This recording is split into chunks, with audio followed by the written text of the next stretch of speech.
എല്ലാവർക്കും ക്രിസ്തുവേശുവിലെ എന്റെ സ്നേഹവന്ദനം. പണ്ട് പണ്ട് കനാൻ ദേശത്ത് യാക്കോബ് എന്നൊരു അപ്പച്ചനുണ്ടായിരുന്നു. ആ അപ്പച്ചന് 12 ആൺമക്കളുണ്ടായിരുന്നു. ആ അപ്പച്ചന് കുറെ ആടുകളും ഉണ്ടായിരുന്നു.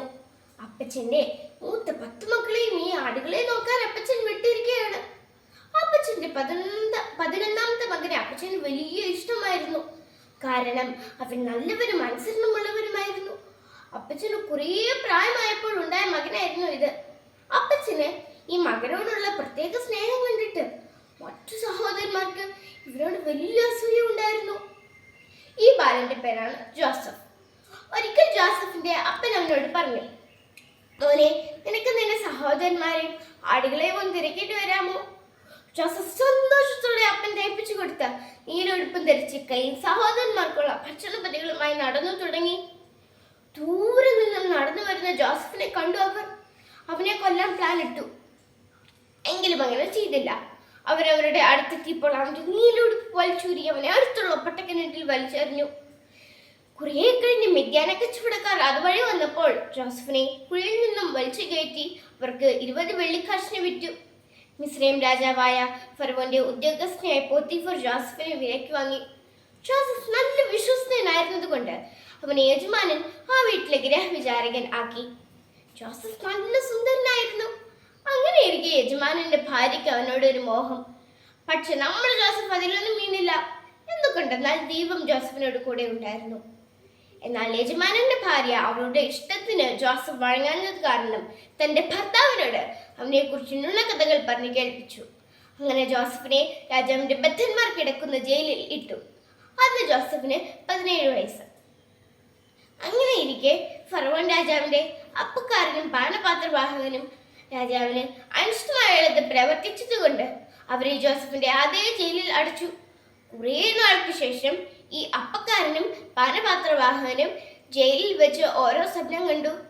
സ്വപ്നത്തിന്റെ അർത്ഥം പറയുവാൻ ജോസഫിനോട് ദൈവം കൂടെ ഉണ്ടായിരുന്നത് കൊണ്ട് അർത്ഥം പറഞ്ഞു. അതിൽ പാനപാത്രവാഹകന്റെ സ്വപ്നത്തിന്റെ അർത്ഥം 3 ദിവസത്തിനുള്ളിൽ രാജാവ് അവനെ ജയിൽ വിമുക്തനാക്കുമെന്നും അപ്പക്കാരന്റെ സ്വപ്നം 3 ദിവസത്തിനുള്ളിൽ രാജാവ് അവനെ തലവെട്ടുമെന്നുമായിരുന്നു. സ്വപ്നത്തിന്റെ അർത്ഥം പോലെ സംഭവിച്ചു. പാനപാത്രവാഹകനെ വീണ്ടും രാജാവിന്റെ പാനപാത്രവാഹകനാക്കി. എന്നാൽ നീ രാജാവിന്റെ അടുത്ത് ചെല്ലുമ്പോൾ എന്നെ കൂടി ജയിലിൽ നിന്ന് മോചിപ്പിക്കാൻ പറയണമേ എന്ന് ജോസഫ് അവനോട് പറഞ്ഞത് പാനപാത്രവാഹകൻ മറന്നുപോയി കൂട്ടുകാരെ. അപ്പക്കാരന്റെ തലയും വെട്ടി.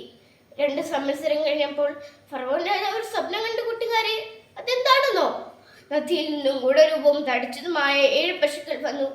അവയുടെ പിന്നാലെ മെലിഞ്ഞതും വിരൂപമായ 7 പശുക്കൾ വന്നു. മെലിഞ്ഞ പശുക്കൾ തടിച്ച പശുക്കളെ തിന്നു. സ്വപ്നത്തിന്റെ അർത്ഥം പറയുവാൻ ആർക്കും കഴിഞ്ഞില്ല. അപ്പോഴാണ് പാനപാത്രവാഹകൻ ജോസഫിനെ പറ്റി ഓർത്തത്. രാജാവിനോട് ജോസഫിനെ പറ്റി പറഞ്ഞു. ജോസഫിനെ ജയിലിൽ നിന്നും നല്ല വസ്ത്രമെല്ലാം ധരിപ്പിച്ച് രാജാവിന്റെ മുൻപിൽ കൊണ്ടുവന്നു. ജോസഫ് രാജാവിനോട് ദൈവം തന്നെ രാജാവിന് ശുഭമായ അർത്ഥം നൽകട്ടെ എന്ന് പറഞ്ഞു. ജോസഫ് അർത്ഥം പറഞ്ഞു, മിസ്രൈം ദേശത്തേക്ക് ഇനി സുഭിക്ഷമായ 7 സംവത്സരം വരും. അത് കഴിഞ്ഞ് 7 സംവത്സരം വരും. അത് ക്ഷാമകാലമായിരിക്കും. അതിനാൽ വിവേകവും ജ്ഞാനമുള്ള ഒരാളെ മിസ്രൈം ദേശത്തിന്റെ മേലധികാരിയാക്കി നിയമിച്ച് ക്ഷാമകാലത്തേക്ക് വേണ്ടതെല്ലാം കരുതി വെക്കണം. ഫറവോൻ രാജാവ് ജോസഫിനോട് ദൈവം എനിക്ക് വെളിപ്പെടുത്തി തന്നത് കൊണ്ട് നിന്നെ പോലെ വിവേകവും ജ്ഞാനമുള്ള ഒരുത്തനും ഇല്ല എന്ന് പറഞ്ഞ് ജോസഫിനെ മിസ്രൈം ദേശത്തിന്റെ മേലധികാരിയാക്കി നിയമിച്ചു. ഫറവോൻ രാജാവ് മുദ്രമൂരി ജോസഫിന്റെ വിരലിലിട്ടു. സിംഹാസനമായിട്ട് സകല അധികാരം ജോസഫിന് നൽകി. ദൈവം ജോസഫിനെ ഉയർത്തി. അന്ന് ജോസഫിന് 30 വയസ്സ്. എന്റെ പ്രിയപ്പെട്ട കൂട്ടുകാരെ, നമുക്ക് ഈ ജോസഫിന്റെ ജീവിതത്തിലേക്ക് ഒന്നുകൂടി തിരിഞ്ഞു നോക്കാം. അപ്പന്റെ പ്രിയ മകനായി, ദൈവസ്നേഹമുള്ളവനായി, ഒരു ബുദ്ധിമുട്ടുമില്ലാതെ വളർന്നു.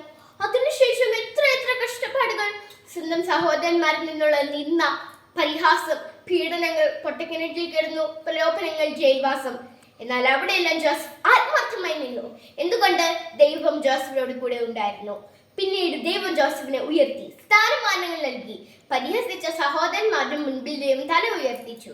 അതുപോലെ നമ്മുടെ ജീവിതത്തിൽ എന്ത് പ്രയാസങ്ങൾ വന്നാലും അവിടെയെല്ലാം നമ്മൾ ആത്മാർത്ഥമായി നിന്നാൽ ദൈവം നമ്മുടെ കൂടെ നിന്ന് എല്ലാ പ്രയാസത്തിലും നമ്മൾ വിടുവിക്കുകയും ഉയരങ്ങളിൽ നമ്മെ എത്തിക്കുകയും ചെയ്യും. നമുക്ക് ലഭിച്ച അനുഗ്രഹങ്ങൾക്കും ലഭിച്ചുകൊണ്ടിരിക്കുന്ന അനുഗ്രഹങ്ങൾക്കും ലഭിക്കാൻ പോകുന്ന അനുഗ്രഹങ്ങൾക്കും ദൈവത്തോട് നന്ദിയുള്ളവരായി ജീവിക്കാം. നന്ദി, നമസ്കാരം. ഓക്കെ, തെറ്റിക്കല്ലേ കേട്ടോ.